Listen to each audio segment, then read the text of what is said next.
We are about to embark upon a series of strange and exciting, dangerous adventures.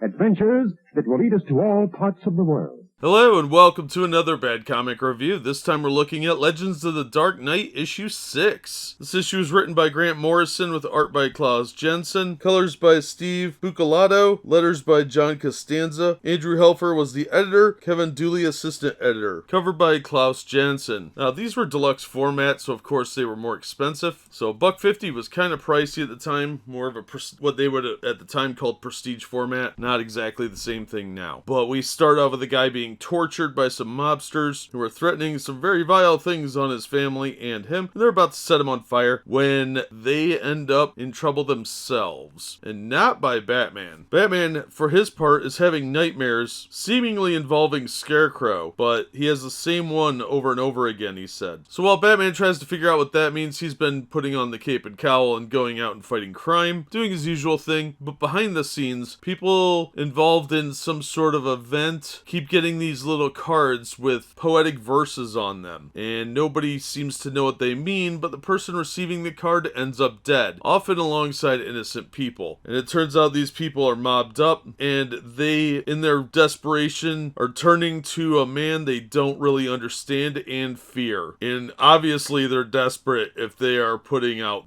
this cry for help. This was actually very, very good. I like Klaus Janson's art. It really works well overall. There's a few panels that look a bit rough because the faces and proportions are a little off, but it's kind of stylistically done. I don't normally like the sketchier art styles, but I do like Janson's. I think his unique look works most of the time, more often than it doesn't, and he's especially good with buildings, so you always get these great panoramic shots or city shots that look really cool. And he draws Batman really cool too. So overall, this is absolutely a solid story so far. This issue is fantastic. It's a 5-part story, much like the first story arc, and I'm more than willing to commit to that because the first issue was incredibly compelling. So we're going to see how the next issue goes, but this is another hidden gem from the days when comics were far superior. If you can find this, I would absolutely say pick it up. Like so many of these older books from this era, not many of them got reprinted, and that's a real shame because there's some great stories in these old books. And usually you can find this for a lot less than the cost of a new issue. I picked this one up for $2. The other issues in this story arc I think I got for $1,